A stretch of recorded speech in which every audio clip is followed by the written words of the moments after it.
সবাইকে আমন্ত্রণ কুল স্পোর্টস 24-এ। আপনাদের সাথে আছি রেদওয়ান শুয়েব। শিরোনাম শুনছিলেন, এবারে পুরো খবর জানাবো। টি-20 নতুন অধিনায়ক লিটন দাস 2026 বিশ্বকাপ পর্যন্ত এই ফরম্যাটের নেতৃত্বে থাকবেন উইকেট রক্ষক ব্যাটার। আরব আমিরাত এবং পাকিস্তানের বিপক্ষে টি-20 সিরিজের জন্য 16 সদস্যের দল দিয়েছে বিসিবি।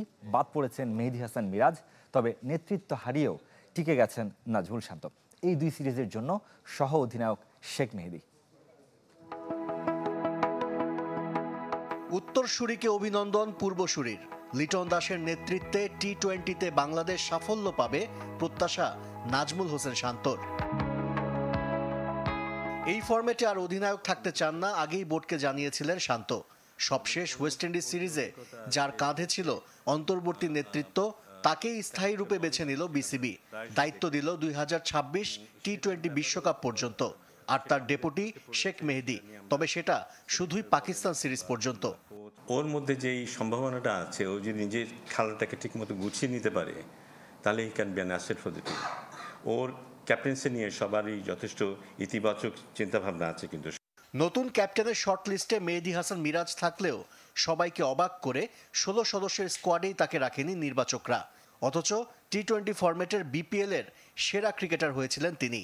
না রাখার অদ্ভুত ব্যাখ্যা প্রধান নির্বাচকের।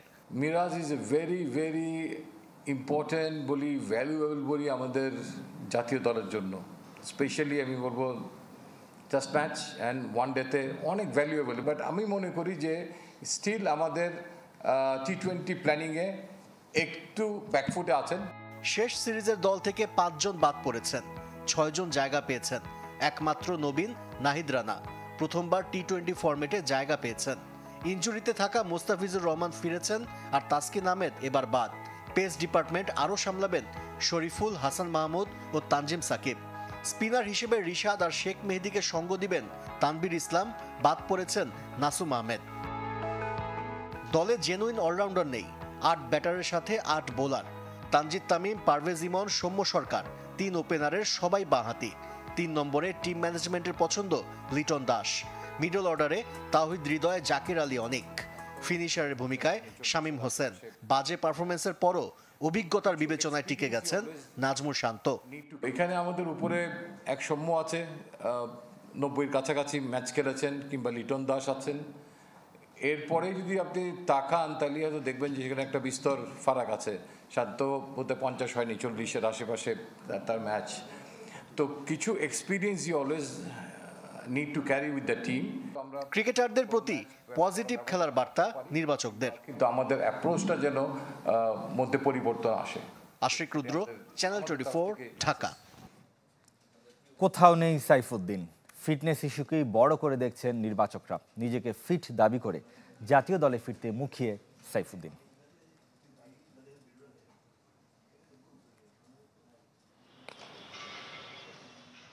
জাতীয় দলের 16 ক্রিকেটার, নিউজিল্যান্ডের বিপক্ষে এ দলে আরও 15 জনের ব্যস্ততা। রাজশাহীতে দক্ষিণ আফ্রিকার বিপক্ষে খেলার অপেক্ষায় ইমার্জিং দল, সেখানে আরও 15 জন। এত খেলা, 46 ক্রিকেটারের তালিকা। অথচ কোথাও নেই মোহাম্মদ সাইফুদ্দিন। কেন নেই সেই প্রশ্ন ছিল নির্বাচকদের কাছে। তারা তুলে ধরলেন দুটো কারণ। এর মধ্যে বেশি জোর দিলেন ফিটনেস ইস্যুতে। যদিও ইনজুরি কাটিয়ে বিপিএল ও ঢাকা প্রিমিয়ার লিগে পারফর্ম করেছেন সাইফুদ্দিন। বিপিএলে রংপুরের হয়ে 12 উইকেট শিকার করেছিলেন, আর ঢাকা লিগে 23টা নিয়ে তৃতীয় সর্বোচ্চ উইকেট শিকারী। তিনি তার আগ্রহ দেখাচ্ছেন, তিনি পারফর্ম ভালো করছেন। তো আমরা যে ফিটনেসের অ্যাসেসমেন্টটা করি প্রতিটা প্লেয়ারের হচ্ছে, বাট আনফর্চুনেটলি তারটা করা হয়নি। মেইনলি ওর ফিটনেস বা এই সব ইস্যু নিয়ে আসলে ওর সঙ্গে আজকেই বসার কথা আমাদের মেডিকেল ইউনিটের। ইভেন আমাদের খুব সম্ভবত ন্যাশনাল টিমের ট্রেনারও ওকে করবে। তো আগে ক্লিয়ারেন্স পাওয়ার পর তারপর অবশ্যই ও আমাদের চিন্তার বাইরে না আসলে। তবে গত বছর টি-20 বিশ্বকাপ ও কানাডার গ্লোবাল টি-20 খেলতে না পারায় মানসিকভাবে বিপর্যস্ত সাইফুদ্দিন 2 মাসের ছুটি নিয়েছিলেন। তার পিছিয়ে পড়ার নেপথ্য কারণও তুলে ধরলেন প্রধান নির্বাচক। টাইগারের যে একটা সুন্দর প্রোগ্রাম হয়েছিল, ওই প্রোগ্রামটার একটা বড় অংশই সে মিস করে যায় তার একটা ফ্যামিলি ক্রাইসিসকে অ্যাড্রেস করতে। তারপরে কিন্তু আমরা তাকে এই দলের হয়ে একদিনের ম্যাচের জন্য নিয়েছিলাম পাকিস্তান, এই দলের সঙ্গে খেলার জন্য। তখন তিনি কিন্তু আবেদন করেই 2 মাস তাকে ক্রিকেট থেকে যেন বিরত রাখা হয়, সেই জন্য আমাদের কাছে আবেদন করেন। Mentally he was bit depressed. তো আমরা বলেছি যে ঠিক আছে, এতে কোনো অসুবিধা নেই। যদিও নিজেকে ফিট দাবি করেছেন সাইফুদ্দিন, বিসিবির ফিটনেস ট্রেনারের কাছ থেকে জাতীয় দলের সাথে অনুশীলন করার আমন্ত্রণ পেয়েছেন। নির্বাচকদের সাথেও হবে আলাপ। সর্বোচ্চ চেষ্টা করেছি নিজের মেনে ধরার। সামনে যদি এরকম অপরচুনিটি আসে, সেটা ন্যাশনাল টিম হোক, আদার্স অন্য কোনো খেলা হোক, নিজের সেরাটা দিয়ে আবার যাতে আবার লাল সবুজ জার্সিতে ফিরতে পারি।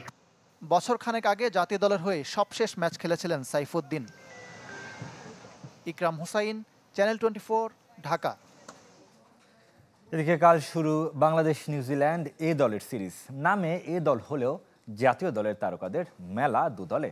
সিলেটে ম্যাচ শুরু সকাল 9:30টায়, যে ম্যাচে নজর রাখবেন বাংলাদেশের কোচ ফিল সিমন্স। কদিন আগে সিলেট টেস্টে হেরেছিল বাংলাদেশ, সেই ভেন্যুতে আবারও হাজির হেড কোচ ফিল সিমন্স। জাতীয় দলের ব্যস্ততায় ছোট্ট অবসর, তবে সিমন্স নিজেকে রেখেছেন ব্যস্ত। আরব আমিরাত ও পাকিস্তান সফরের আগে সিলেটের অনুশীলনে নজর রেখেছেন এই ক্যারিবিয়ান। সোমবার শুরু এ দলের সিরিজ। জাতীয় দলের চেনা মুখগুলোই খেলবেন এ দলের হয়ে। এনামুল বিজয়, পারভেজ ইমন, শরীফুল ইসলাম, নুরুল হাসানরা মাঠে নামার আগে সেরেছেন শেষ প্রস্তুতি। ফিল সিমন্সের উপস্থিতিতে উজ্জীবিত ক্রিকেটাররা। আমার কাছে মনে হয় সবার জায়গা থেকে সবার পার্টিকুলার কাজ আছে। আমাদের কাজ হচ্ছে মাঠে পারফর্ম করা। অবভিয়াসলি দেখেন, যে সিচুয়েশনই থাকুক, যে সিচুয়েশনটার সাথে মানায় নিয়ে আমাদের আসলে আমাদের সেরাটা দেওয়াটা লক্ষ্য।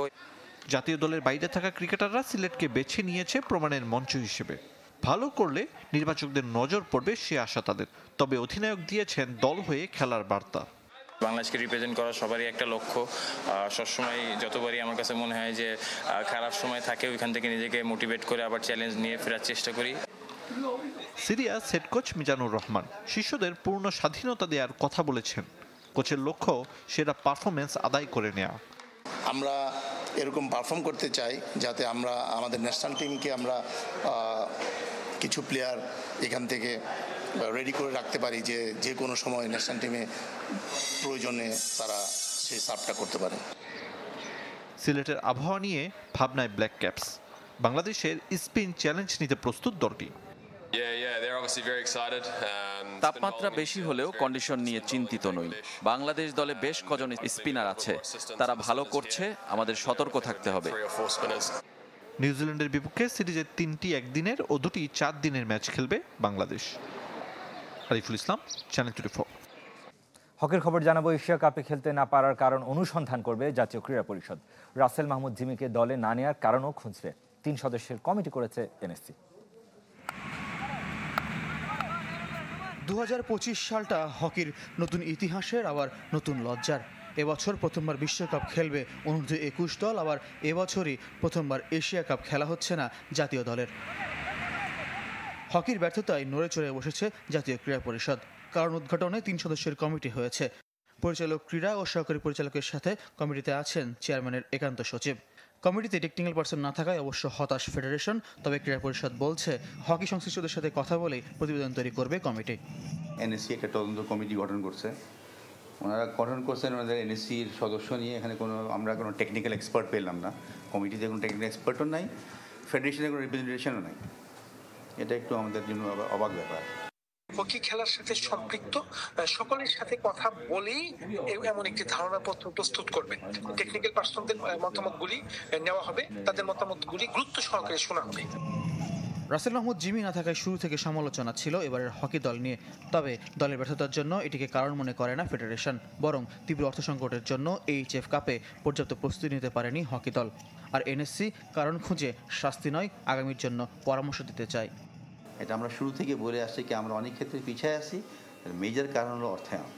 আপনারা বলতে পারেন কে তারা স্পন্সরশিপ আনেন না কেন? আমরা স্পন্সরশিপের চেষ্টা করতেছি। আমি জানি না কেন হকির কথা শুনলে অনেকে অনেক পিছিয়ে যায়। এখান থেকে একটা ধারণা নেয়ার চেষ্টা করব যে ঘটনাটা কি, আসলে কি করতে পারি আমরা, পরবর্তীতে কি করতে পারি। সেটাই হকি ফেডারেশনকে আমরা উপদেশ দেওয়ার চেষ্টা করব, পরামর্শ দেওয়ার চেষ্টা করব। কোনো কিছু ইম্পোজিং কোনো কিছু হবে না আসলে। এইচএফ কাপ থেকে শিক্ষা নিয়ে অনূর্ধ্ব 19 বিশ্বকাপের প্রস্তুতি আগেভাগে শুরু করতে চায় ফেডারেশন, যদিও অর্থের উৎস অজানা। ফয়জুল ইসলাম, চ্যানেল 24, ঢাকা। পরিবর্তন আসতে যাচ্ছে জাতীয় স্টেডিয়ামের গ্যালারির চেয়ার ব্যবস্থাপনায়। যেসব ব্লকে দর্শক হাঁটার জায়গা ছিল না, সেই জায়গাগুলোতে থেকে সরিয়ে নেওয়া হচ্ছে 405টি চেয়ার। এদিকে ফ্লাডলাইট সহ পুরো স্টেডিয়াম 22 মের মধ্যে প্রস্তুত করার আশা জানিয়েছে জাতীয় ক্রীড়া পরিষদ। মাঠের দায়িত্ব ফুটবল ফেডারেশনের। জাতীয় স্টেডিয়ামের এই গ্যালারিতে যারা বসবেন তারা কিভাবে যাওয়া আসা করবেন সে এক ধাঁধা। কদিন আগেও ফুটবলের উন্মাদনা কম ছিল, গ্যালারি শুধু সৌন্দর্য বর্ধনে ব্যবহার হয়েছে, কিন্তু এখন চিত্র ভিন্ন। মাঠসহ অন্যান্য সুযোগ সুবিধার পাশাপাশি দর্শকের বসার ব্যবস্থাতেও বিশেষ নজর দিতে হচ্ছে। বসার এই ব্যবস্থা নিয়ে সংকট কাটতে যাচ্ছে, একটি করে চেয়ার সরিয়ে যাতায়াতের ব্যবস্থা হচ্ছে। তবে সংকটের শেষ হচ্ছে না, চেয়ার সরাতে হচ্ছে 405টি। যে 18,300 টিকিট বিক্রির সিদ্ধান্ত নিয়েছে ফুটবল ফেডারেশন, সেখান থেকে বাদ পড়ছে চেয়ারগুলো। তবে এর বিকল্প হিসেবে উত্তর দিকে মশালের নিচে ফাঁকা জায়গা সহ কয়েক জায়গায় কিছু চেয়ার বসানোর উদ্যোগ নেওয়া হচ্ছে। আমাদের বড় যে কাজগুলো ছিল সেগুলো অলমোস্ট আমরা শেষ করেছি। বিশেষ করে বুলেট প্রুফ গ্লাস আমরা লাগিয়েছি। আমরা আমাদের ম্যাচ কমিশনারের যে রুমের কথা বলা ছিল সেগুলো আমরা করেছি। আমাদের চেয়ার সেটিংয়ে কিছু প্রবলেম দেখা দিয়েছিল, সেগুলো আমরা মিটিগেট করার প্রয়োজনীয় ব্যবস্থা নিয়েছি এবং উইদিন টাইম এটা আমরা করে ফেলতে পারবো। বাফুফেরা ওনারা গ্রাউন্ডে কাজ করছে। এএফসি ফুটবল ফেডারেশন কর্তাদের কাছে 22 মের মধ্যে স্টেডিয়াম বুঝিয়ে দেওয়ার প্রতিশ্রুতি জাতীয় ক্রীড়া পরিষদের। নির্ধারিত সময়ের মধ্যে কাজ শেষ করা নিয়ে শঙ্কা নেই। ফ্লাড লাইটের যেটা আমাদের টাওয়ারের 4টা বসে গিয়েছে, আমরা চেক করেছি। আমাদের ক্যানোপির লাইটগুলো বসানো হয়ে গেছে। এখন খালি যেটা লাগবে আমাদের সেটা যে এই লাইটগুলো আপনার লাইন আপ করতে হবে। আমাদের 3-4 দিনের কাজ বাকি আছে। তারপরে ফিনিশিং আপনার ধোয়া মোছা পরিষ্কার করা, এটা তো 2-4 দিন আমাদের লাগবে। 10 জুন বাংলাদেশ সিঙ্গাপুর ম্যাচের পাশাপাশি 5 জুনের প্রস্তুতি ম্যাচের জন্য প্রস্তুত করা হচ্ছে জাতীয় স্টেডিয়াম। ফয়জুল ইসলাম, চ্যানেল 24, ঢাকা। এরই সাথে শেষ করব কুল স্পোর্টস 24। ধন্যবাদ সাথে থাকার জন্য।